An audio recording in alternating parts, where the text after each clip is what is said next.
ഒരിക്കൽ കൂടെ കരമുയർത്തി ദൈവത്തിന് സ്തോത്രം ചെയ്താട്ടെ. ശക്തമായി ഒരു പ്രാവശ്യം കൂടെ ഇന്ന് രാത്രിയിൽ അല്പസമയം നാം ദൈവ വചനത്തിൽ നിന്ന് ചില കാര്യങ്ങൾ ഒരുമിച്ച് ധ്യാനിപ്പാൻ കർത്താവിൽ താല്പര്യപ്പെടുകയാണ്. ആയതുകൊണ്ട് നിങ്ങളുടെ എല്ലാവരുടെയും ശ്രദ്ധ വേദപുസ്തകത്തിലേക്ക് ഞാൻ ക്ഷണിക്കുന്നു. ദിനവൃത്താന്തങ്ങളുടെ 2-ാം പുസ്തകം 33-ാം അധ്യായം 12-13 വാക്യങ്ങൾ ശബ്ദമുയർത്തി വായിക്കാം. ദിനവൃത്താന്തങ്ങളുടെ 2-ാം പുസ്തകം 33-ാം അധ്യായം 12-13 വാക്യങ്ങൾ. കഷ്ടത്തിൽ ആയപ്പോൾ അവൻ തന്റെ ദൈവമായ യഹോവയോട് അപേക്ഷിച്ചു. തന്റെ പിതാക്കന്മാരുടെ ദൈവത്തിന്റെ മുൻപിൽ തന്നെ താൻ ഏറ്റവും താഴ്ത്തി അവനോട് പ്രാർത്ഥിച്ചു. അവൻ അവന്റെ പ്രാർത്ഥന കൈക്കൊണ്ട് അവന്റെ യാചന കേട്ട് അവനെ വീണ്ടും യെരൂശലേമിൽ അവന്റെ രാജ്യത്വത്തിൽ തിരിച്ചു വരുത്തി. എന്നിട്ട് യഹോവ തന്നെ ദൈവമെന്ന് മനശ്ശയ്ക്ക് ബോധ്യമായി. നമുക്ക് എല്ലാവരും ഈ വേദഭാഗം പലയാവർത്തി വായിച്ചിട്ടുണ്ട്. വളരെ പരിചിതമായ ഒരു വേദഭാഗമാണിത്. ഇന്ന് രാത്രിയിൽ ഈ വായിച്ചു കേട്ട തിരുവെഴുത്തിൽ നിന്ന് 1-2 കാര്യങ്ങൾ മാത്രം വളരെ ചുരുക്കമായി നിങ്ങളുമായി പങ്കുവെച്ച് പ്രാർത്ഥിപ്പാൻ കർത്താവിൽ താല്പര്യപ്പെടുകയാണ്. നമ്മൾ വായിച്ചു, കഷ്ടത്തിലായപ്പോൾ അവൻ തന്റെ ദൈവമായ യഹോവയെ വിളിച്ചപേക്ഷിച്ചു. ഇവിടെ ആരാണ് കഷ്ടത്തിലായത്? സാഹചര്യം എന്താണ്? അതിന്റെ മുകളിലോട്ടുള്ള വാക്യം പഠിക്കുമ്പോഴും അവസാനത്തെ വായിച്ച ഭാഗത്തിന്റെ അവസാനത്തെ ഭാഗം നമ്മൾ പഠിക്കുമ്പോഴും യഹോവ തന്നെ ദൈവം എന്ന് മനശ്ശയ്ക്ക് ബോധ്യമായി എന്നാണ് എഴുതിയിരിക്കുന്നത്. Price the Lord. അതിൽ നിന്ന് ഒരു കാര്യം വ്യക്തമാണ്, ഇതൊരു പ്രാർത്ഥനയാണ്.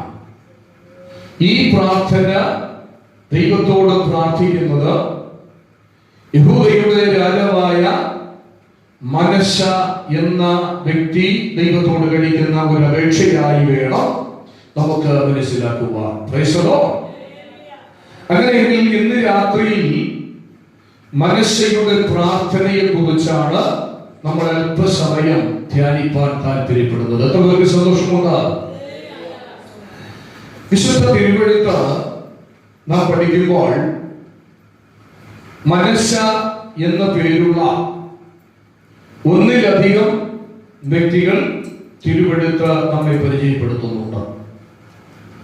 ഇസ്രായേലിന്റെ പുസ്തകം നമ്മൾ പഠിച്ചാൽ ഹാശൂമിന്റെ പുത്രന്മാരിൽ ഒരുവൻ മനശ്ശ എന്ന പേരുള്ളവനാണ് ഉണ്ടായിരുന്നു.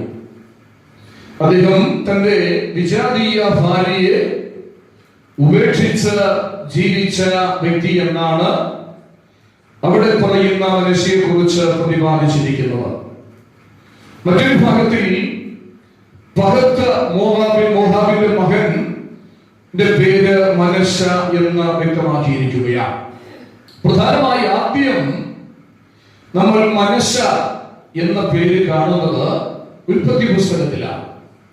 ഉൽപ്പത്തി പുസ്തകം 41-ാം അധ്യായം 51-ാമത്തെ വാക്യം നമ്മൾ പഠിച്ചാൽ അവിടെ ജോസഫിന് മിസ്രൈമ്യ ദേശത്ത് തനിക്കൊരു ഭാര്യയെ നൽകുവാനിടയായി. ആ മിസ്രൈമ്യ ഭാര്യയുടെ പേരാണ് ആസ്നത്ത് എന്ന് പറയുന്നത്. ഈ ആസ്നത്തിന് ദൈവം ജോസഫിലൂടെ നൽകിയ മക്കളിൽ ആദ്യത്തെ മകനാണ് മനശ്ശെ എന്ന് പറയുന്നത്. മനശ്ശെ എന്നാൽ ആ വാക്കിന്റെ അർത്ഥം മറവി ഉണ്ടാക്കുന്നവരെന്നാണ്. ഈ മനുഷ്യരുടെ മറ്റൊരു സഹോദരനാണ് എഫ്രയീം എന്ന് നമുക്ക് മനസ്സിലാക്കുവാനായി കഴിയുന്നുണ്ട്.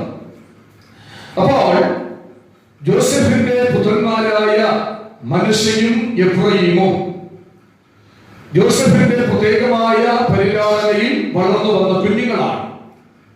ഒരിക്കൽ യാക്കോബ് മരണാസന്നമായ ഒരു സാഹചര്യത്തിലായിരുന്നപ്പോൾ ഈ മക്കളെ അടുക്കൽ വിളിച്ച് യാക്കോബിന്റെ സ്വന്തം പുത്രന്മാരായി അംഗീകരിച്ചു എന്നാണ് തിരുവെഴുത്തിൽ നമ്മൾ വായിക്കുന്നത്. ഞാൻ അതിനെ കുറിച്ച് വിശദീകരിക്കുന്നില്ല. കൂടുതൽ നമുക്ക് ആ ഭാഗത്തിൽ മനശ്ശെയെ കുറിച്ചുള്ള വിശദീകരണവും തിരുവെഴുത്തിൽ നിന്ന് വ്യക്തവുമല്ല. ഞാൻ ഓർപ്പിച്ചല്ലോ, ജോസഫിന് ആസനത്തിൽ ജനിച്ച ആദ്യത്തെ മകൻ അല്ലെങ്കിൽ മൂത്ത മകനാണ് മനശ്ശെ. പക്ഷേ ഈ മനശ്ശെക്ക് ആദ്യജാതന്റെ പദവി ലഭിച്ചില്ല. അതിനനുസരിച്ചുള്ള അനുഗ്രഹങ്ങളും അവന് ലഭിച്ചില്ല. അവൻ ആദ്യജാതന്റെ പദവി ലഭിച്ചത് തുടർന്നുള്ള അനുഗ്രഹങ്ങൾക്ക് പങ്കാളിയായത് എഫ്രയീം എന്നാകുന്നു എന്ന് നമുക്ക് മനസ്സിലാക്കാം. പക്ഷേ മനശ്ശ എന്ന പേരിൽ ഒരു ഗോത്രം പിൽക്കാലങ്ങളിൽ അറിയപ്പെടുവാനിടയായി എന്ന് മാത്രമാണ് തിരുവെഴുത്ത് നമ്മെ പരിചയപ്പെടുത്തുന്നത്. Price the Lord. എത്ര പേർക്ക് മനസ്സിലായി? ഇപ്പോൾ വേദപുസ്തകത്തിൽ ഒന്നാമത് കാണുന്ന മനശ്ശെയുടെ പേരാണ്, ആ മനശ്ശെ എന്ന വ്യക്തിയെ നമ്മൾ ആദ്യം കാണുന്നത് ജോസഫിന്റെ മകന്റെ പേരാണ് മനശ്ശെ എന്നത്. പ്രധാനമായി നമ്മൾ ഇവിടെ വായിച്ച ഈ ഭാഗത്ത് ഏത് മനശ്ശെയെ കുറിച്ചാണ് വെളിപ്പെടുത്തിയിരിക്കുന്നത്? നമ്മളിവിടെ വ്യക്തമായി മനസ്സിലാക്കുന്നു, ശലോമോന്റെ ഭരണ കാലഘട്ടത്തിലാണ്. പ്രത്യേകിച്ച് ദിനവൃത്താന്തങ്ങളുടെ പുസ്തകം നമ്മൾ പഠിക്കുമ്പോൾ ആ ശലോമോന്റെ ഭരണകാലം നമുക്ക് മനസ്സിലാക്കാം. തന്റെ കാലഘട്ടത്തിലാണ് രണ്ട് ഭാഗങ്ങളായി തിരിയപ്പെടുവാനിടയായത്, ഇസ്രായേൽ എന്നും യഹൂദ എന്നും. അങ്ങനെ യഹൂദയുടെ രാജാവായി 19 രാജാക്കന്മാർ യഹൂദയിൽ ഭരിച്ചിട്ടുണ്ടായിരുന്നു. ഈ 19 രാജാക്കന്മാരിൽ 14-ാമനായിരുന്നു ഹിസ്കിയാവ് എന്ന് പറയുന്ന വ്യക്തി. Praise the lord. ഈ ഹിസ്കിയാവിന്റെ മകന്റെ പേരാണ് ഇവിടെ പറയപ്പെട്ടിരിക്കുന്ന മനശ്ശ. Praise the lord. എന്ന് പറഞ്ഞാൽ ഹിസ്കിയാവ് തന്റെ ആയുസ്സിന്റെ ഏകദേശം അവസാന നിമിഷങ്ങളിൽ തനിക്ക് ലഭിച്ച ഒരു മകനാണ് മനശ്ശ എന്ന് നമുക്ക് മനസ്സിലാക്കുവാനായി കഴിയും. ഈ മനശ്ശയുടെ പശ്ചാത്തലം നാം ആ അധ്യായത്തിൽ വളരെ വ്യക്തമായിട്ട് മനസ്സിലാക്കുന്നു. പ്രത്യേകിച്ച് മനശ്ശയെ കുറിച്ച് നിങ്ങൾ പഠിക്കണമെങ്കിൽ രാജാക്കന്മാരുടെ 2-ാം പുസ്തകം 20-ാം അധ്യായവും 21-ാം അധ്യായവും നിങ്ങൾ പഠിക്കുമ്പോൾ അദ്ദേഹത്തെ കുറിച്ചുള്ള ഒരു വിശകലനം അല്പം കൂടി ആധികാരികമായി നിങ്ങൾക്ക് മനസ്സിലാക്കാം. നിങ്ങൾ വീട്ടിൽ ചെന്ന ആ പോർഷൻസ് വായിച്ച് മനസ്സിലാക്കുക. ഇവിടെ നിങ്ങൾ ശ്രദ്ധിക്കേണ്ടത്, ഈ മനശ്ശ ഹിസ്കിയാവിന്റെ മകനാണ്. അദ്ദേഹത്തിന്റെ അമ്മയുടെ പേര് ഹെപ്സിബ എന്നാണ് പറയപ്പെട്ടിരിക്കുന്നത്. എന്ന് പറഞ്ഞാൽ തന്റെ പിതാവായ ഹിസ്കിയാവിന്റെ മരണത്തിന് 12 വർഷം മുൻപാണ് ഈ മനശ്ശ എന്ത് ചെയ്തത്? ജനിക്കുവാൻ ഇടയായത്. വീണ്ടും പറഞ്ഞാൽ ഈ മനശ്ശ തന്റെ പിതാവായ ഹിസ്കിയാവ് യഹൂദയുടെ രാജാവായിരിക്കുമ്പോൾ തന്നെ ഒരു സഹ രാജാവായി അവരോധിക്കപ്പെട്ട മനുഷ്യനാണ്. യഹൂദ ചരിത്രം പഠിച്ചാൽ ഏറ്റവും കൂടുതൽ കാലഘട്ടം എന്ന് പറഞ്ഞാൽ 12-ാമത്തെ വയസ്സിൽ യഹൂദയുടെ രാജാവായിട്ട് 55 വർഷങ്ങൾ സിംഹാസനത്തിൽ നിന്ന് ഭരിക്കുവാൻ ഭാഗ്യം ലഭിച്ച അസാധാരണ വ്യക്തിത്വത്തിനുടമയാണ് മനശ്ശ എന്ന് പറയുന്നത്. Price the Lord. ഇതാണ് അദ്ദേഹത്തെ കുറിച്ചുള്ള ഒരു പൊതുവിലുള്ള ഒരു അവലോകനം എന്ന് പറയുന്നത്. അപ്പോൾ നമ്മൾ ഇവിടെ വായിച്ച ആ ഭാഗം മനശ്ശ കഴിച്ച ഒരു പ്രാർത്ഥനയാണ്. മനശ്ശ രാജാവാണ്, പക്ഷേ മനശ്ശ ദൈവസന്നിധിയിൽ ഒരു പ്രാർത്ഥന വളരെ ഗംഭീരമായ നിലയിൽ കഴിക്കുന്ന രംഗമാണ് നമ്മൾ ഇവിടെ വായിക്കുന്നത്. എന്താണ് മനസ്സ ഈ പ്രാർത്ഥന പ്രാർത്ഥിക്കുവാനുണ്ടായ കാരണം? അദ്ദേഹത്തിന്റെ കാലഘട്ടത്തിൽ എന്താണ് സംഭവിച്ചത്? ഒറ്റ വാക്കിൽ ഇങ്ങനെ സംക്ഷേപിപ്പിക്കാം: മതപരമായ ആത്മീയപരമായ തകർച്ച ഏറ്റവും ശക്തമായ നിലയിൽ സംഭവിച്ച ഒരു ഭരണകാലഘട്ടമായിരുന്നു മനശ്ശയുടെ കാലഘട്ടം എന്ന് പറയുന്നത്. Price the lord. എന്ന് പറഞ്ഞാൽ ജനത്തിന്റെ ഇടയിൽ ധാർമ്മികപരമായ പിന്മാറ്റം സംഭവിച്ചു. അസന്മാർഗികമായ നിലപാടുകൾ സ്വീകരിക്കുവാൻ മനസ്സ തയ്യാറായി. തന്റെ പിതാവായ ഹിസ്കിയാവിനെ കുറിച്ച് പഠിക്കുമ്പോൾ ദൈവത്തെ പ്രസാദിപ്പിക്കുകയും ദൈവത്തിന്റെ ഇഷ്ടം ചെയ്യുകയും ദൈവാവഴികളിൽ നടക്കുവാൻ പ്രിയപ്പെടുകയും ചെയ്ത ഒരു മനുഷ്യനായിരുന്നു തന്റെ പിതാവായ ഹിസ്കിയാവ്. എന്നാൽ അദ്ദേഹത്തിൽ നിന്നും വളരെ വ്യത്യസ്തരായ ഒരു ജീവിത ശൈലിയാണ് മനശ്ശയുടെ കാലഘട്ടത്തിൽ അദ്ദേഹം കാഴ്ചവെക്കുവാനായിട്ടിടയായത്. Price the Lord. അവിടെ നമ്മൾ വായിക്കുന്നു, മനശ്ശയുടെ കാലഘട്ടം ധാർമ്മികപരമായി, വീണ്ടും പറഞ്ഞാൽ മതപരമായി പിന്മാറ്റത്തിന്റെ ഒരു കാലഘട്ടമായിരുന്നു. സ്തോത്രം. എന്താണ് അദ്ദേഹത്തിന്റെ കാലഘട്ടത്തിൽ പ്രധാനമായി സംഭവിച്ചത്? നമ്മൾ ദിനവൃത്താന്തങ്ങളുടെ പുസ്തകം 2-ാം പുസ്തകം 33-ാം അധ്യായം അതിന്റെ 6-ാമത്തെ വാക്യം മുതൽ നമ്മൾ താഴോട്ട് പഠിക്കുമ്പോൾ മനശ്ശ യഹോവയ്ക്ക് അനിഷ്ടമായുള്ളത് ചെയ്തു എന്ന് വായിക്കുന്നു. അവൻ തന്റെ പുത്രന്മാരെ അഗ്നിപ്രവേശനം ചെയ്യിച്ചു എന്ന് നമ്മൾ ഇവിടെ വായിക്കുന്നുണ്ട്. അവൻ മുഹൂർത്തം നോക്കുവാനായി പഠിപ്പിച്ചു. മാത്രമല്ല, ലക്ഷണവിദ്യക്കാരെയും വെളിച്ചപ്പാടന്മാരെയും അദ്ദേഹം നിയമിച്ചു. അവൻ ക്ഷുദ്ര പ്രയോഗങ്ങൾക്കും മന്ത്രവാദങ്ങൾക്കും അദ്ദേഹം പ്രാധാന്യം നൽകി. യഹോവയുടെ ആലയത്തിൽ അന്യദൈവത്തെ അവൻ സ്ഥാപിച്ചു. അവന്റെ മുൻപിൽ അവൻ നമസ്കരിച്ചു. മാത്രമല്ല, അനേക ബലിപീഠങ്ങൾ, അനേക അശേര പ്രതിഷ്ഠകള് ഈ മനശ്ശയുടെ കാലഘട്ടത്തിൽ യഹോവയിലേക്ക് അവൻ പണിയുയർത്തുവാനിടയായി. ഇങ്ങനെ എല്ലാ നിലയിലും ദൈവജനത്തെ വഷളത്വത്തിലേക്ക് നയിച്ച ഒരു ക്രൂരനായ ഭരണാധികാരിയായിരുന്നു മനശ്ശ എന്ന വ്യക്തി. എന്നാൽ ഈ ക്രൂരനായ ഭരണാധികാരി ദൈവസന്നിധിയിൽ പ്രാർത്ഥിക്കുന്ന ഒരു രംഗമാണ് നമ്മൾ ഇവിടെ വായിച്ചത്.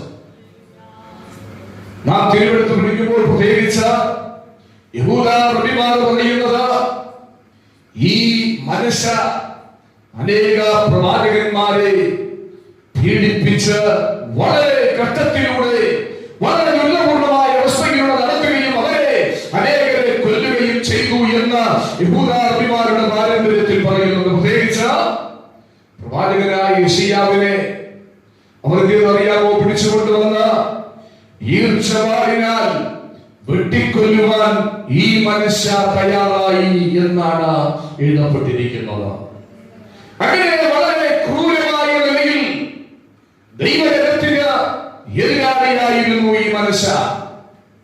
ദൈവത്തെ ഭയപ്പെടാതെ ജീവിച്ച ഒരു മനുഷ്യനായിരുന്നു ഇദ്ദേഹം.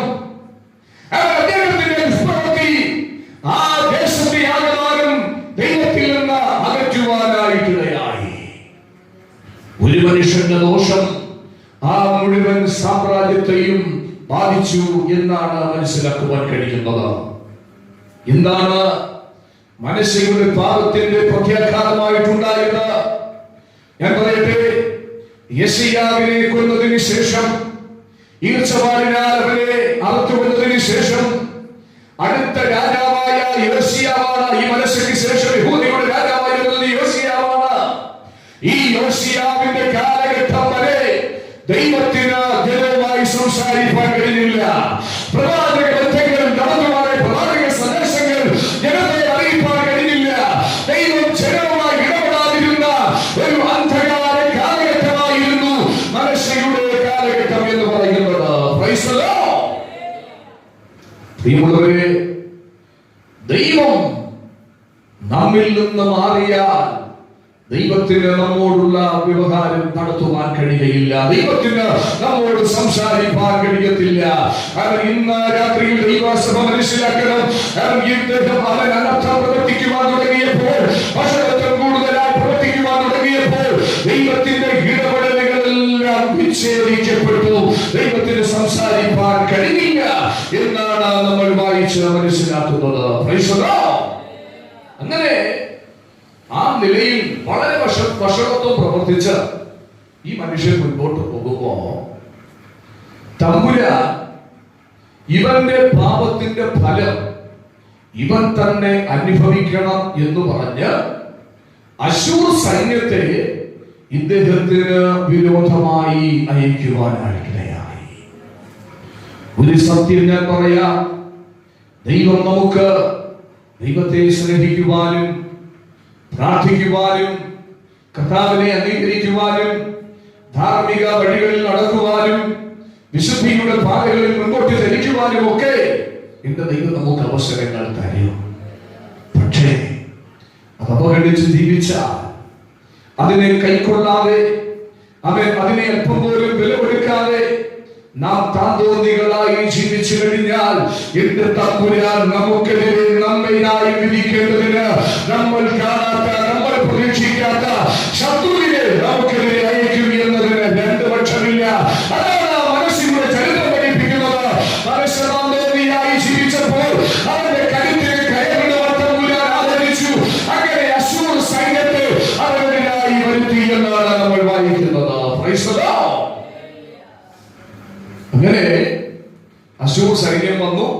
നമ്മൾ 33-ാം അധ്യായം അതിന്റെ 11-ാമത്തെ വാക്യം പഠിക്കുമ്പോൾ അവർ വന്നിട്ട് മനശ്ശെയെ എന്ത് ചെയ്തെന്നറിയാമോ? കൊളുത്തുകളാൽ പിടിച്ച് അവനെ ബന്ധിച്ച് അടിമയാക്കി കൊണ്ടുപോകുവാനായിട്ടിടയായി. ദൈവകൽപ്പന വിട്ട് ജീവിക്കുന്നത് നമുക്കൊരിക്കലും അനുഗ്രഹമല്ല. അതൊരിക്കലും ദൈവഭക്തന് അവൻ സ്വന്തം സമാധാനം നൽകത്തില്ല. അവൻ ഇവിടെ നിന്ന് നമ്മൾ മനസ്സിലാക്കണം, ദൈവത്തിന്റെ വഴി വിടുവാൻ തയ്യാറായപ്പോൾ എന്റെ തമ്പുരാൻ അവനെതിരെ ഒരു ചുണ്ടയിട്ടു. അശൂർ സൈന്യത്തെ അവന്റെ നേരെ അയച്ചു. അവനെ ചങ്ങലകളാൽ അവനെ കൊളുത്തി. അവൻ സ്വന്തം ആ കൊളുത്തവന് പുറത്തു വരുവാൻ കഴിയാത്തവണമായിരുന്നു കൊളുത്തിയത്. അവൻ നന്നായി പുറത്തു വരുവാൻ ആഗ്രഹിച്ചു കാണാം. പക്ഷെ വല്ലാത്ത നിലയിലായിരുന്നു കൊളുത്ത്. അവന് പുറത്ത് ചാടുവാൻ കഴിഞ്ഞില്ല, രക്ഷപ്പെടുവാൻ സാധിച്ചില്ല. അവൻ വളരെ കഷ്ടപ്പെട്ടു എന്നാണ് ആ തിരുവചനത്തിലൂടെ നമ്മൾ വായിച്ചു മനസ്സിലാക്കുന്നത്. Price the Lord. നോക്കണം, ഒരു നെബൂഖദ്നേസറിന്റെ അഹങ്കാരം, അവൻ ദൈവ വഴി വിട്ട് ജീവിച്ചത് തന്നെ കാളയെപ്പോലെ 7 ആണ്ട് പുല്ല് തീറ്റിപ്പിച്ചു എങ്കിൽ ഒരു മനശ്ശെയുടെ പിന്മാറ്റ ജീവിതം, ദൈവത്തിൽ നിന്നുള്ള അകൽച്ച അവനെ അശൂറിന്റെ ഇരുമ്പ് പാളയത്തിനകത്ത്, ഇരുമ്പ് ചുഴിക്കകത്ത് അവനെ ഇട്ട് കൊട്ടപ്പെടുത്തത്തക്ക നിലയിൽ, വളരെ ക്രൂരമായ നിലയിൽ അവൻ സ്വന്തം അവരെ പീഡിപ്പിക്കുവാനായിട്ടിടയായി. ഇന്ന് രാത്രിയിൽ തമ്പുരാൻ നമുക്ക് തരുന്നൊരു സന്ദേശമുണ്ട്. ദൈവത്തെ മറക്കുന്നവരെ ഇത് ഓർത്തുകൊള്ളുക. എല്ലായ്പ്പോഴും ദൈവം നമ്മുടെ അടുക്കൽ സ്നേഹത്തിന്റെ സന്ദേശവുമായി കടന്നു വരികയില്ല. എല്ലായ്പ്പോഴും അവൻ നമ്മെ അംഗീകരിച്ചു എന്ന് വരത്തില്ല. അവനെ കണ്ടെത്താവുന്ന സമയത്ത് ദൈവത്തെ അന്വേഷിക്കുക. അവൻ അടുത്തിരിക്കുമ്പോൾ വിളിച്ചപേക്ഷിക്കുക. എന്നാൽ കൃത്യമായും ആ ദൈവത്തെ കണ്ടെത്തുവാനായി കഴിയൂ. ഇന്ന് രാത്രി ഞാൻ ഓർപ്പിക്കാം, അവൻ മനുഷ്യ ദൈവ വഴി വിട്ട് ജീവിച്ചപ്പോൾ അവൻ ദൈവം തമ്പുരാൻ വിചാരിച്ചു ഇവരെ അശൂർ സൈന്യത്തിന് ഏൽപ്പിക്കാം. അങ്ങനെ 1 ആണ്ട് കാലത്തോളം ഇവൻ വളരെയധികം ദുസ്സഹമായ സാഹചര്യത്തിലൂടെ കടന്നുപോയ ചരിത്രമാണ് വേദപുസ്തകം നമ്മെ പഠിപ്പിക്കുന്നത്. Price the Lord. നമ്മള് സദൃശവാക്യങ്ങളുടെ പുസ്തകം പഠിക്കുമ്പോ 1-ാം അധ്യായം വളരെ പ്രാധാന്യം അർഹിക്കുന്ന ഒരു അധ്യായമാണ്.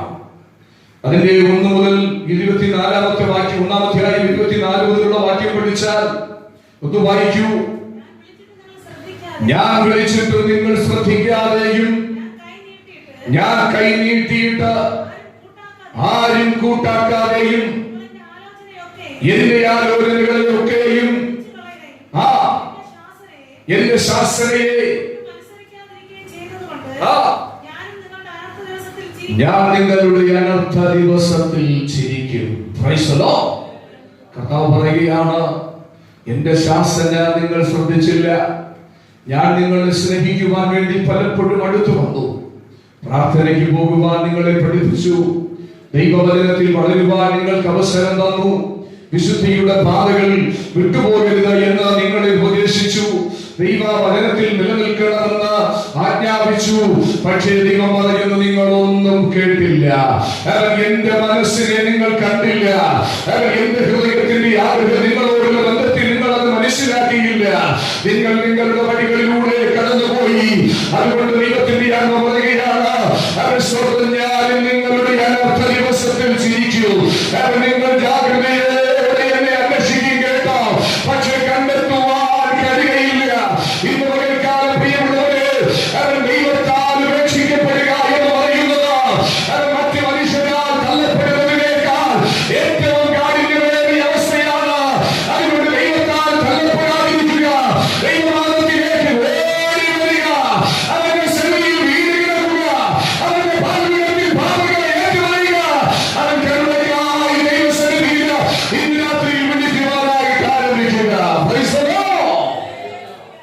നോക്കണം, ഈ മനുഷ്യ അവൻ സ്തോത്രം ചെയ്യുന്ന അശൂർ സൈന്യത്തിന് ഏൽപ്പിക്കപ്പെടുന്നു. അവനെ കൊളുത്തുകളാൽ പിടിച്ച് ചങ്ങലയിട്ട് ബന്ധനസ്ഥനാക്കി അവനെ കൊണ്ടുപോവുകയാണ്. അവിടെ കൊണ്ടുചെന്ന ഇപ്പോൾ പീഡ അനുഭവിച്ചുകൊണ്ട് തടവറവാസം നേരിട്ടുകൊണ്ടിരിക്കുന്നു. ഈ തടവറവാസം നേരിട്ടുകൊണ്ടിരിക്കുന്ന സമയത്താണ് ഈ മനുഷ്യൻ എന്തിനെന്നറിയാമോ? നമ്മളിവിടെ വായിച്ച ഈ പ്രാർത്ഥന ദൈവത്തോട് പ്രാർത്ഥിക്കാനിടയായത്. Price the Lord. തന്റെ കഷ്ടതയുടെ നടുവിൽ, തന്റെ പ്രതിസന്ധിയുടെ നടുവിൽ അവൻ 12-ാമത്തെ വയസ്സിൽ അവൻ യഹൂദയുടെ രാജാവായി അവരോധിക്കപ്പെട്ടു. അവൻ സ്തോത്രം ചെയ്യുന്നു. അവൻ നാളിതുവരെയും അവൻ സ്തോത്രം ചെയ്യുന്ന അവന് തോന്നിയതുപോലെയൊക്കെ നടത്തി. പക്ഷേ ഇപ്പോൾ ശത്രുവിന്റെ പിടിയിലായപ്പോൾ അവൻ സ്തോത്രം അവന്റെ കരത്തിനകത്ത് പുറത്തു വരുവാൻ കഴിയാത്ത വിധത്തിൽ അവൻ അകപ്പെട്ടപ്പോൾ ദൈവത്തിന്റെ സന്നിധിയിൽ അവൻ കരയുവാൻ തുടങ്ങി. അവൻ പ്രാർത്ഥിക്കുവാൻ തുടങ്ങി. അവൻ അപേക്ഷിക്കുവാൻ തുടങ്ങി. അവൻ യാചിക്കുവാൻ തുടങ്ങി എന്നാണ് അവൻ തിരുവെടുത്ത് നമ്മെ പഠിപ്പിക്കുന്നത്. Price the Lord. നോക്കണം, 2 ചങ്ങലകളാൽ ബന്ധിക്കപ്പെട്ടവനായി, അശൂർ സൈന്യത്താൽ ബന്ധിതനായി, വളരെ വിഷമത്തിലായിരിക്കുന്ന നിമിഷത്തിലാണ് അദ്ദേഹം പ്രാർത്ഥിച്ചത്. അവൻ സ്തോത്രം ചെയ്യുന്നു. അവൻ ഘട്ടത്തിലായപ്പോൾ അവൻ തന്റെ ദൈവമായ യഹോവയോട് അപേക്ഷിച്ചു. അവൻ തന്നെത്താൻ ദൈവത്തിന്റെ മുന്നിൽ ഏറ്റവും താഴ്ത്തി അവനോട് പ്രാർത്ഥിച്ചു എന്ന് നമ്മൾ അവിടെ വായിക്കുന്നുണ്ട്. Price the Lord. ആ കഷ്ടതയുടെ നടുവിൽ മനസ്സ് പ്രാർത്ഥിച്ച കാര്യങ്ങളാണ്, മനസ്സ് ചെയ്ത 4 കാര്യങ്ങളാണ് നമ്മൾ ആ ഭാഗത്ത് വായിക്കുന്നത്. ഒന്ന്, അവൻ തന്നെത്താൻ ഏറ്റവും താഴ്ത്തി. 2, യഹോവയോട് അവൻ അപേക്ഷിച്ചു. 3, ദൈവത്തോട് യാചിച്ചു. 4, അവൻ ദൈവത്തോട് പ്രാർത്ഥിച്ചു. Price the Lord. ഒറ്റ വാക്കിൽ അദ്ദേഹത്തിന്റെ പ്രാർത്ഥനയിൽ ഉണ്ടായിരുന്ന 3 കാര്യങ്ങൾ: 1 അപേക്ഷിച്ചു, 1 യാചിച്ചു, അവൻ തന്നെത്താൻ താഴ്ത്തുവാനായിട്ടിടയായി. Price the Lord. ഇന്ന് രാത്രിയിൽ പരിശുദ്ധാത്മാവ് അവൻ ദൈവസഭയെ നോക്കി, ഇവിടെ ഇരിക്കുന്ന ഓരോ ദൈവമക്കളെയും നോക്കി എന്റെ കർത്താവ് പറയുന്നത്, നമ്മുടെ പ്രാർത്ഥനകൾ ഒരിക്കലും യാന്ത്രികമാകരുത്. നമ്മുടെ പ്രാർത്ഥന അവൻ ഒരു യാചകനെ പോലെ എന്റെ അപ്പന്റെ സന്നിധിയിൽ കെഞ്ചുന്നതായിരിക്കണം, യാചിക്കുന്നതായിരിക്കണം. അവരുടെ അവൻ മനസ്സുകൂടി അനുഭവമാണ് പഠിപ്പിക്കുന്നത്.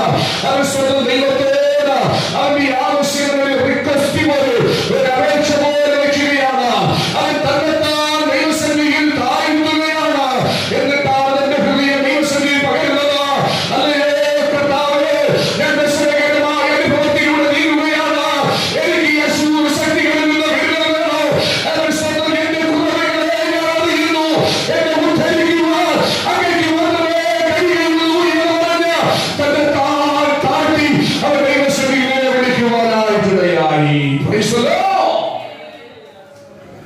പകൽക്കാലം ഇന്ന് രാത്രിയിൽ അവൻ സ്തോത്രം ചെയ്യുന്നു. നമ്മുടെ പ്രാർത്ഥനയിൽ നമ്മൾ പ്രതീക്ഷിക്കാത്ത ചില മുറക്കളുകൾ സംഭവിക്കും. മനസ്സയുടെ പ്രാർത്ഥന അവൻ സ്തോത്രം ചെയ്യുന്നു ഒരു അത്ഭുതമായി തന്റെ ജീവിതത്തിൽ പരിണമിക്കുകയാണ്. അവൻ ദൈവസന്നിധിയിൽ ഇത്രയും ദ്രോഹം ചെയ്ത ഒരു മനുഷ്യനുണ്ടാകത്തില്ല. ദൈവദിനത്തെ വഴിതെറ്റിച്ച അവൻ മനസ്സിനെ പോലെ ഒരു വ്യക്തി ഉണ്ടാകത്തില്ല. അത്രയ്ക്കും ക്രൂരമായി ദൈവദാസന്മാരെ പീഡിപ്പിച്ച ഒരു മനുഷ്യനുണ്ടാകത്തില്ല. പക്ഷേ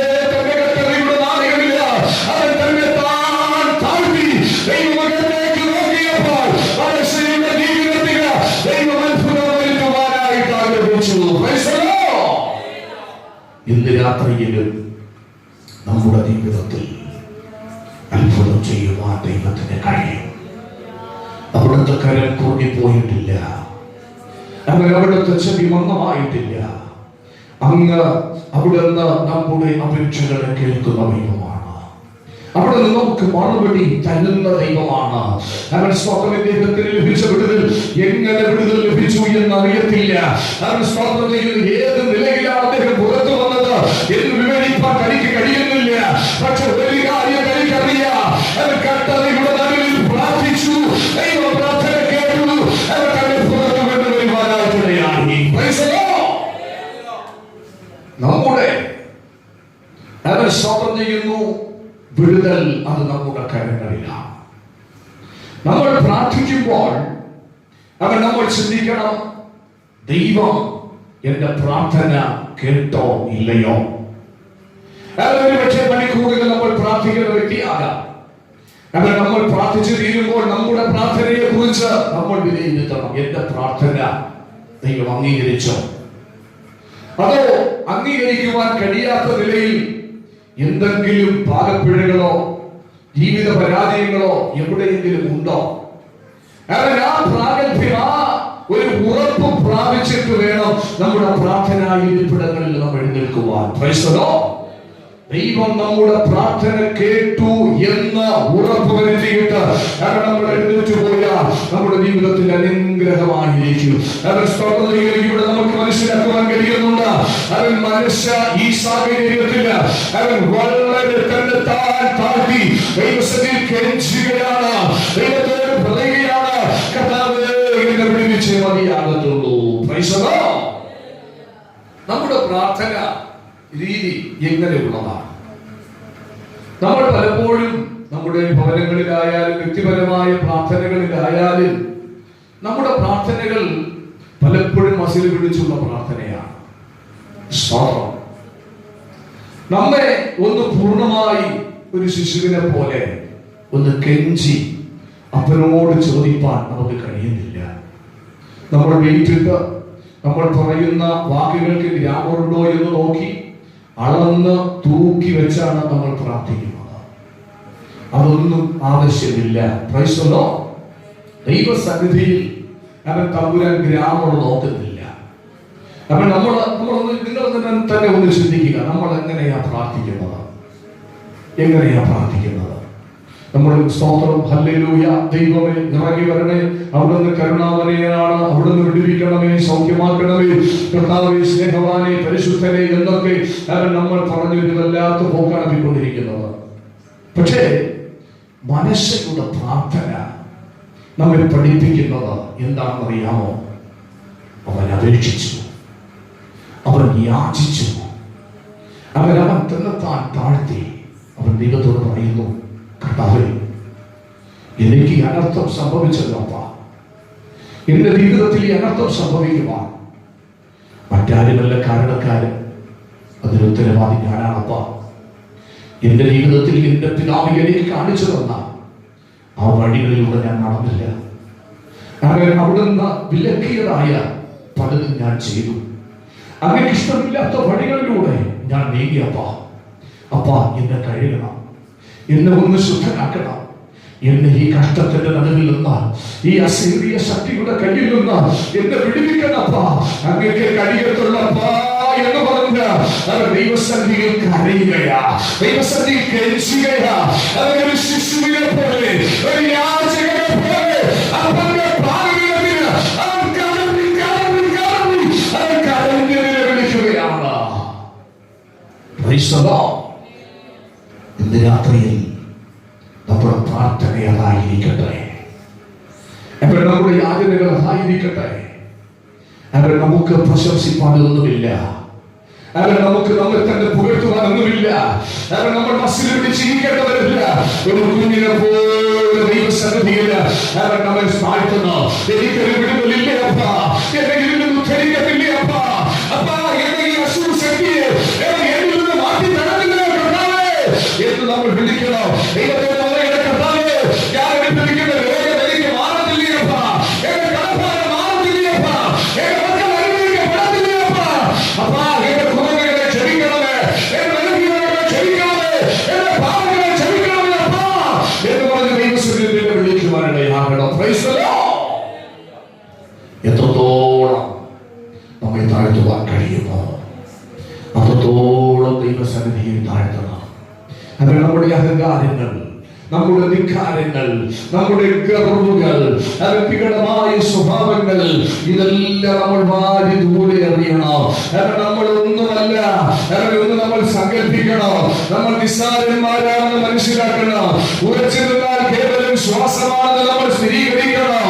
അവൻ സ്വന്തം ചാർജ് പോകുന്ന നിലവിലും സമാനമാണ് നമ്മുടെ ജീവിതമെന്ന് മനസ്സിലാക്കണം. മനുഷ്യയെ പോലെ രാജാവ് ദൈവത്തിന്റെ പാർപ്പീഠത്തിൽ വീണ് കിടക്കുകയാണ്. അവൻ കരയുകയാണ്. അവർ എന്തെങ്കിലും നിന്ന് വിടുവിച്ചു തന്നെയാകണം. Price the Lord. ഇന്ന് രാത്രിയിൽ കരയുവാൻ മനസ്സുള്ള എത്ര മാതാപിതാക്കളുടെ ഇരിപ്പുണ്ട്. ദൈവപാതവിടത്തിൽ നിലവിളിക്കുവാൻ കഴിയുന്ന, അവൻ പൊട്ടി കരയുവാൻ നമ്മുടെ ആവശ്യങ്ങളുടെ പരിഹാരത്തിന് വേണ്ടി, അനുഭവിക്കുന്ന വിലകളിൽ നിന്ന് ധാരണത്തിന് വേണ്ടി ദൈവപാതവിടത്തിൽ കരയുവാൻ, താഴ്ത്തി കരയുവാൻ ഇന്ന് രാത്രിയിൽ കഴിയുമെങ്കിൽ അവൻ സ്തോത്രം ചെയ്യുന്നു. നാളുകൾ വേറെ കഷ്ടപ്പെടേണ്ടി വരത്തില്ല. സുനിശ്ചിതമായി ഇന്ന് രാത്രിയിൽ അനുഭവിക്കുവാനായി വിശ്വസിക്കുന്നവർ ആ കരകളെ ഉയർത്തി ദൈവത്തെ സ്തുതിച്ചാട്ടെ. താഴ്ത്തുക, വിനയപ്പെടുത്തുക. ദൈവം നിഗളികളോട് എതിർത്ത് നിൽക്കുന്നവനാ. അവൻ സ്തോത്രം. അനേക വ്യക്തികൾ ദൃഷ്ടാന്തമായി നമുക്കുണ്ട്. നമുക്കറിയാം, ഒരിക്കൽ ആഹാബ് നാബോത്തിനെ കൊന്നുകളഞ്ഞ് വകവരുത്തി. രാജാക്കന്മാരുടെ 1-ാം പുസ്തകം 21-ാം അധ്യായത്തിൽ നമ്മൾ വായിക്കുന്നുണ്ട്. അവരെ പ്രധാന ഇരിപ്പിടത്തിൽ ഉപവാസമെല്ലാം ക്രമീകരിച്ചു, പ്രധാന ഇരിപ്പിടം കൊടുത്തു. അവന് വിരോധമായി സാക്ഷികളെ നിർത്തി. എന്നിട്ട് അവനെതിരെ കുറ്റമാരോപിച്ചു, അവനെ കല്ലെറിഞ്ഞ് കൊന്നു എന്നാണ് നമ്മൾ വായിക്കുന്നത്. എന്നാൽ ഈ കാര്യം പ്രവാചകനായ ഏലിയാവ് മനസ്സിലാക്കി, അറിഞ്ഞു. അദ്ദേഹം പറഞ്ഞ ഒരു പദമുണ്ട്. അവൻ രാജാക്കന്മാരുടെ 1-ാം പുസ്തകം 21-ാം അധ്യായം അതിന്റെ 19-ാമത്തെ വാക്യം പഠിക്കുമ്പോൾ അവൻ സ്തോത്രം ചെയ്യുന്നു. വായിച്ചേ 19-ാമത്തെ വാക്യം. നീ കൊല ചെയ്യുകയും കൈവശമാക്കുകയും ചെയ്തുവോ? നായ്ക്കൾ നാബോത്തിന്റെ രക്തം നക്കി കുടിച്ച ആ സ്ഥലത്ത് നിന്റെ രക്തത്തെയും നക്കി കുടിക്കും എന്ന് ഏലിയാവ് അവൻ യഹോവയുടെ അരുളപ്പാട് ആഹാബിനോട് അറിയിപ്പാനിടയായി. ആ സമയത്ത് ആഹാബ് എന്താ ചെയ്തേ? അവൻ നിന്റെ രക്തം, അവൻ സ്വന്തം നായ്ക്കൾ നക്കി കുടിക്കും. എന്റെ ദാസന്റെ രക്തം നക്കി കുടിച്ചതുപോലെ നിന്റെ രക്തം നക്കി കുടിക്കും. ഈ വാക്ക് കേട്ടപ്പോൾ അവൻ ആഹാബ് ഭയപ്പെട്ടു പോയി. ആഹാബ് വിറച്ചുപോയി. തന്റെ മക്കൾക്ക് വരുവാൻ പോകുന്ന ന്യായവിധി ഓർത്ത് അവനത് കഴിക്കുമ്പോൾ ചിന്തിക്കുവാൻ കഴിയില്ല. നമ്മൾ വായിക്കുന്നു, അവൻ അതിന്റെ അവസാനത്തെ വാക്യം പഠിക്കുമ്പോൾ അവൻ തിശ്ബ്യനായ ഏലിയാവ് അവൻ സ്വർഗ്ഗമുണ്ടായ അരുളപ്പാട് നിമിത്തം ആഹാബ് എന്ത് ചെയ്തെന്നറിയാമോ? ദൈവത്തിന്റെ മുൻപാകെ തന്നെത്താൻ താഴ്ത്തുവാനിടയായി. Price the Lord. എവിടെയാണോ താഴ്മ? പെന്തക്കോസ്തുകാരായ നമ്മുടെ ജീവിതത്തിൽ അല്പം പോലും ഇല്ലാത്ത ഒരു സ്വഭാവമാണ് താഴ്മ. നമ്മൾ വലിയ അന്യഭാഷയും പ്രവചനങ്ങളും വെളിപ്പാടുകളും ദൂതും ഒക്കെ പറയുന്നവരാ. പക്ഷേ ജീവിതത്തിൽ തമ്പുരാൻ നമ്മെ പഠിപ്പിച്ച പ്രധാന പാഠങ്ങൾ നമ്മൾ വിട്ടുപോവുകയാണ്. അത് പലപ്പോഴും പരീക്ഷ ചിന്താഗതികളാണ് നമ്മുടെ മുൻപിൽ. കാരണം നമ്മൾ മാത്രം നല്ലവരും മറ്റുള്ളവരെല്ലാം മോശക്കാരൻ. അവസ്ഥ ഒരു ദൈവ പൈതലിന് അവൻ അനുയോജ്യമായത് അല്ല. ഇന്ന് രാത്രിയിൽ അവൻ ഈ പ്രാർത്ഥനാ യോഗത്തില് അവൻ നമ്മെ തന്നെ താഴ്ത്തി ദൈവത്തിന്റെ കരങ്ങളിൽ കൊടുക്കണം. അവൻ സ്തോത്രം ചെയ്യുന്നു. ആഹാസ് രാജാവ് ആഹാബിന്റെ മരണശേഷം അവൻ ഇസ്രായേലിന്റെ ഭരണത്തിലേക്ക് കടന്നു വന്ന അവൻ ആഹാസ് രാജാവ് അവൻ ഒരിക്കൽ ബാൽസെബൂബിനോട് ചോദിപ്പാൻ തന്റെ ദൂതന്മാരെ അയക്കുകയാണ്. ആ സമയത്തിൽ ഏലിയാവ് കടന്നു വന്ന് ചോദിക്കുന്നു, ഇസ്രായേലിൽ ദൈവമില്ലാഞ്ഞിട്ടാണോ നീ എക്രോനിലെ ദൈവത്തോട് ആലോചന ചോദിപ്പാൻ നിന്റെ ദൂതന്മാരെ അയക്കുന്നത്? അതുകൊണ്ട് നീ കയറിയ കട്ടിൽ നിന്ന് താഴെ ഇറങ്ങത്തില്ല എന്ന ദൂത് കൈമാറി ദൂതന്റെ കൈവശം കൈമാറി അയക്കുകയാണ്. അവൻ സ്വന്തം ഈ വർത്തമാനം ദൂതന്റെ ഏലിയാവ് സ്വന്തം ആഹാസിനോട് പറയുന്നു, നീ കിടക്കയിൽ നിന്ന് ഇറങ്ങത്തില്ല, നീ ചത്തുപോകുമെന്ന് പറയുകയാണ്. ആ സമയത്ത് ഇദ്ദേഹത്തെ അനുനയിപ്പിക്കുവാൻ, ഏലിയാവിനെ അനുനയിപ്പിക്കുവാൻ ആഹാസ് ചില പുള്ളികളെ അയക്കുകയാണ്. ആദ്യം 50 പേരടങ്ങുന്ന ഒരു സംഘത്തെ എന്ത് ചെയ്തു? ഇദ്ദേഹത്തെ അനുനയിപ്പിക്കുവാൻ അയച്ചു. അദ്ദേഹം പറയുകയാണ്, അല്ലയോ പ്രവാചക, രാജാവ് താങ്കൾ വിളിക്കുകയാണ്. അപ്പോ ദൈവം പറഞ്ഞു, യഹോവ ആകാശത്ത് നിന്ന് തീയിറക്കി നിന്നെയും നിന്റെ 50 പേരെയും ദഹിപ്പിക്കട്ടെ എന്ന് ഏലിയാവ് ദൈവാത്മാവിനാൽ അവരോട് പറയുവാനിടയായി. അവൻ വീണ്ടും രണ്ടാമത് 50 പേരടങ്ങുന്ന സംഘം വരികയാണ്. അവര് വന്ന് പറയുന്നു, അവർ അല്പം കൂടെ കട്ടിമുട്ടി പറയുകയാണ്, അല്ലയോ ദൈവമനുഷ്യ, അല്ലയോ ഏലിയാവേ, വേഗത്തിൽ ഇറങ്ങി ചെല്ലുക, രാജാവിനോട് കൽപ്പിക്കുകയാണ്.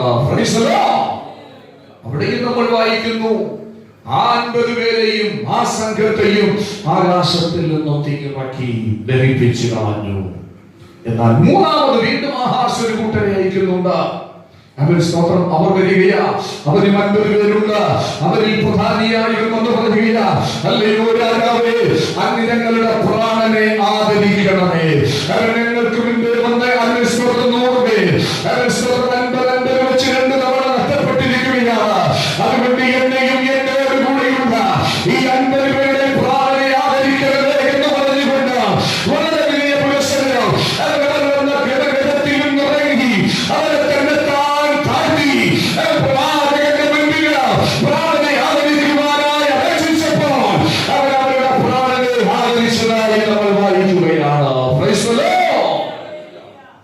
അഹങ്കാരികളോട് എതിർത്ത് നിൽക്കുന്നവൻ അവൻ സ്വന്തം ആദ്യത്തെ 50 പേരടങ്ങുന്ന 2 കൂട്ടത്തിന് ശിക്ഷ വിധിച്ചെങ്കിൽ അവൻ അവസാനമായി വന്ന മൂന്നാമത്തെ ഗ്രൂപ്പിനെ അവർ തന്നെത്താൻ താഴ്ത്തിയതുകൊണ്ട്, അവർ തന്നെത്താൻ അവർ സമർപ്പിച്ചതുകൊണ്ട്, അവർ സ്വന്തം പ്രാണനെ ആദരിക്കുവാൻ വേണ്ടി ആവശ്യപ്പെട്ടതുകൊണ്ട് എന്റെ തമ്പുരാൻ അവരെ പരിരക്ഷിക്കുവാനായിട്ടിടയായി.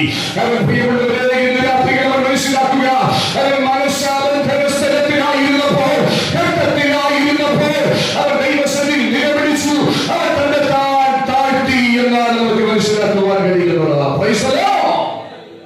നമുക്കറിയാം, അതിന്റെ തൊട്ട് 36-ാം അധ്യായം പഠിക്കുമ്പോ നമ്മൾ സിദക്കിയാവ് എന്ന് പറയുന്ന ഒരു രാജാവിനെ കുറിച്ച് പഠിക്കുന്നുണ്ട്. അദ്ദേഹം 36-ാം അധ്യായം 12-ാമത്തെ വാക്യത്തിൽ അദ്ദേഹത്തെ ബാബേൽ രാജാവ് കടന്നു വരുന്നു. ആ അദ്ദേഹത്തിന്റെ കണ്ണിനെ കുത്തിപ്പെട്ടിരിക്കുന്നു. ഇരുമ്പ് ചങ്ങലകളാൽ ബന്ധിച്ച് ആ മനുഷ്യനെ കൊണ്ടുപോവുകയാണ്. അദ്ദേഹം അവിടെ ചെല്ലുന്നു, ദീർഘവർഷങ്ങൾ അവിടെ കഴിയുന്നു, അവിടെ തന്നെ മരണപ്പെടുന്നു. തിരികെ വരുവാൻ തനിക്ക് കഴിയുന്നില്ല. എന്നാൽ ഇവിടെ നിങ്ങൾ നോക്കണം, 2 ചങ്ങലകളാൽ ബന്ധിക്കപ്പെട്ട ഒരു നായെ പോലെ അവൻ സ്തോത്രം അശൂർ സൈന്യത്താൽ ബന്ധിതനായ അവൻ മനസ്സയെ അവിടെ കൊണ്ടുപോകുമ്പോൾ അവൻ സ്തോത്രം ചെയ്യുന്നു. അദ്ദേഹം അവിടെ ചെന്നിരുന്ന ദൈവസന്നിധിയിൽ താഴ്ത്തിയതുകൊണ്ട്, ദൈവസന്നിധിയിൽ കരഞ്ഞതുകൊണ്ട്, എന്റെ കർത്താവ് 1 ആണ്ട് കഴിഞ്ഞപ്പോൾ, 1 വർഷത്തെ കഷ്ടപ്പാട് കഴിഞ്ഞപ്പോൾ അവരെ പുറത്തു കൊണ്ടുവരുവാനായി. ഇന്ന് രാത്രിയിൽ ആരാളെ താഴ്ത്തി പ്രാർത്ഥിക്കുന്നത് ആ കുടുംബത്തിൽ ദൈവം അനുഗ്രഹിക്കുക തന്നെ ചെയ്യും. പ്രാർത്ഥനയ്ക്കതിനുള്ള ശക്തിയുണ്ട്. ദൈവത്തിന്റെ ഗിരിപ്പിടത്തെ അടക്കുവാൻ, ദൈവത്തിന്റെ സിംഹാസനത്തെ ഇളക്കുവാനുള്ള ശക്തി ഇന്ന് രാത്രിയിൽ നമ്മുടെ പ്രാർത്ഥനയ്ക്കുണ്ട്. അറിയപ്പെട്ട് കിടക്കുന്ന ചില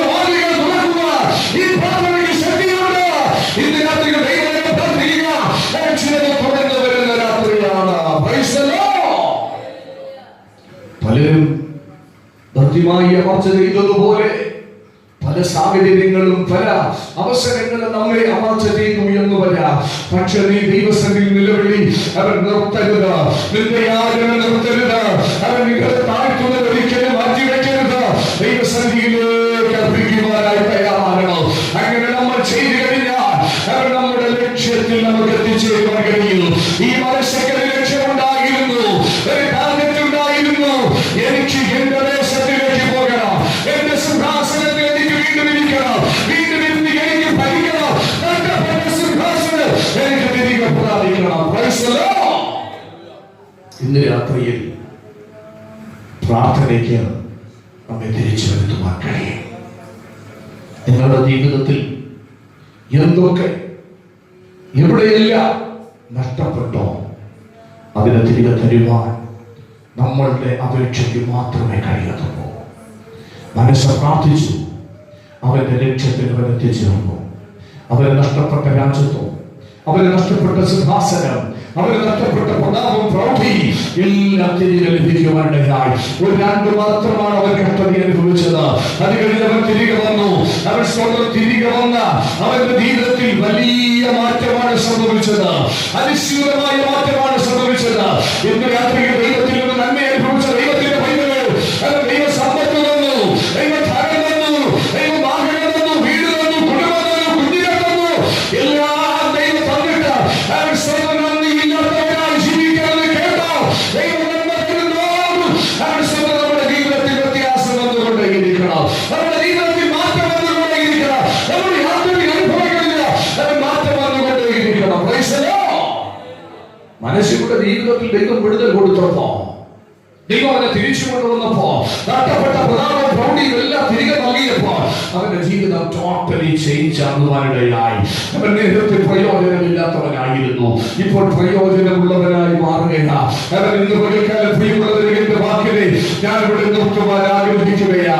അവൻ സ്വന്തം ദൈവം തരുന്ന അവസരങ്ങൾ, ദൈവം തരുന്ന നന്മകൾ, ദൈവം തരുന്ന അനുഗ്രഹങ്ങൾ, ദൈവം തരുന്ന ശാരീരിക സൗഖ്യങ്ങൾ, ദൈവം തരുന്ന ആരോഗ്യങ്ങൾ, അത് നമ്മെ തിന്മയിലേക്ക് നടത്തുവാനല്ല, നമ്മുടെ ജീവിതത്തിന്റെ രൂപാന്തരത്തിൽ ഉതകട്ടെ, നമ്മുടെ ജീവിതത്തിന്റെ മാറ്റത്തിൽ ഉതകട്ടെ, നമ്മുടെ ജീവിതത്തിന്റെ പരിശുദ്ധിയെ കാത്തുസൂക്ഷിപ്പാൻ അത്തരത്തിലുള്ള ജീവിതാനുഭവങ്ങൾ ഉതകട്ടെ. ഇന്ന് രാത്രിയില് അവൻ മനസ്സയെ പോലെ മനസ്സ് ദൈവത്തിൽ നിന്ന് വിടുതലേറ്റെടുത്ത് കടന്നു വന്നപ്പോൾ അവന് മനസ്സിലായി തനിക്ക് വേണ്ടി പ്രവർത്തിച്ചത് ദൈവമാണ്. അതുകൊണ്ട് താൻ എന്തെല്ലാം ഘോരകൃത്യങ്ങളാണോ അവൻ തന്റെ രാജവാക്ഷിയുടെ ആരംഭ കാലഘട്ടത്തിൽ ചെയ്തതാണ്, അതെല്ലാം അവൻ തിരുത്തുവാനിടയായി. അശേര പ്രതിഷ്ഠകളെല്ലാം എടുത്തു കളഞ്ഞു, ആലയത്തിൽ നീക്കം ചെയ്യേണ്ടത് നീക്കം ചെയ്തു. അവൻ ദൈവത്തെ ഉപദേശിക്കുവാനായി തുടങ്ങി. അനേക ദൈവത്തിലേക്ക് തിരിച്ചു എന്നാണ് വായിക്കുന്നത്.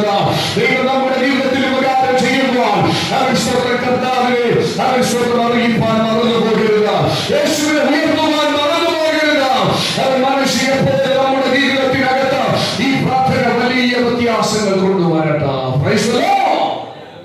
വലിയ മാറ്റങ്ങൾ നമ്മുടെ ജീവിതത്തിൽ ഇല്ലെങ്കിൽ പ്രാർത്ഥന കൊണ്ട് ഒരു പ്രയോജനവുമില്ല.